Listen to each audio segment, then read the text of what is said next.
Hi, my name is Micah Blackwell, and this is my oral presentation for English 2130 with Raymond Atkins. For my oral presentation, I read A Lesson Before Dying by Ernest Gaines. In the book, we meet Grant, a school teacher, and Jefferson, who had been wrongly convicted of murder. During the trial, Jefferson is called a hog. This negatively affects Jefferson and his godmother.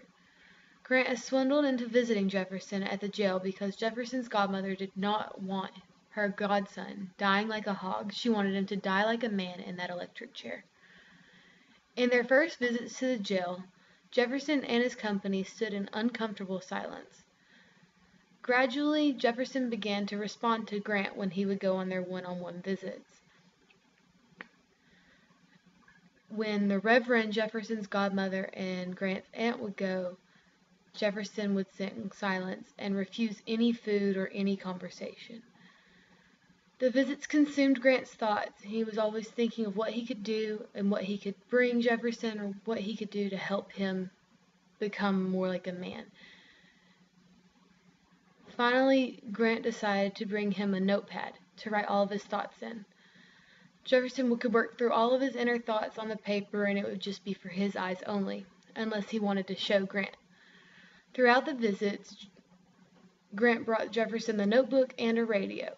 These gifts were symbols that Gaines used to symbolize Jefferson's humanity.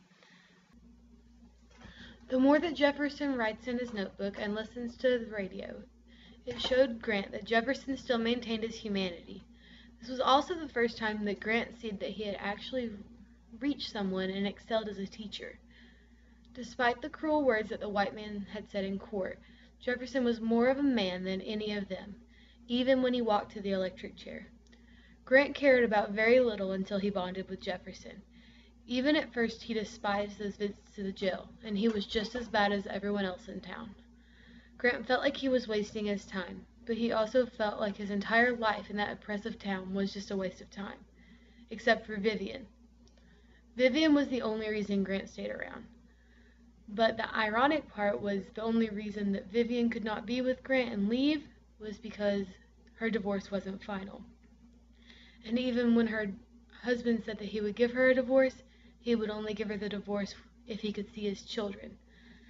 So even when their divorce is final, Grant couldn't see Vivian and leave. When Jefferson finally began to respond to Grant during the visits, and Grant was finally succeeding in life, he felt accomplishment something worthwhile.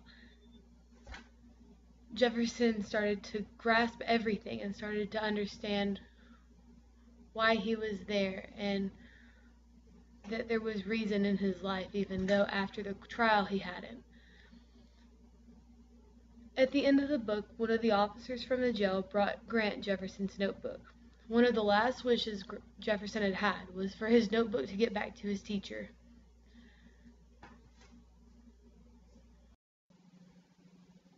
A Lesson Before Dying was written as a first-person narration, with Grant Wiggins narrating it, although it was still very much Jefferson's story that we were told. The reader can see how the trial affected those who were close to Jefferson, the entire town, and even Jefferson himself.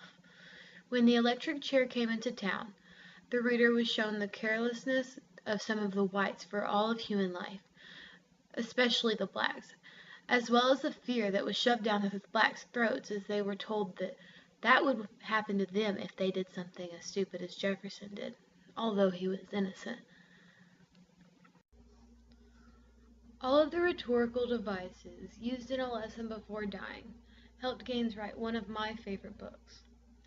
Ernest Gaines does a wonderful job creating the story of Jefferson, the innocent felon, and Grant Wiggins, the bitter school teacher.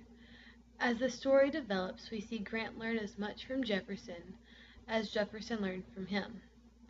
And in the end, he did it. Jefferson left that cell a man. The friendship that is seen between these men shows that despite trials and failures, all life, has a purpose. I'll leave you with a quote from Grant Wiggins in A Lesson Before Dying.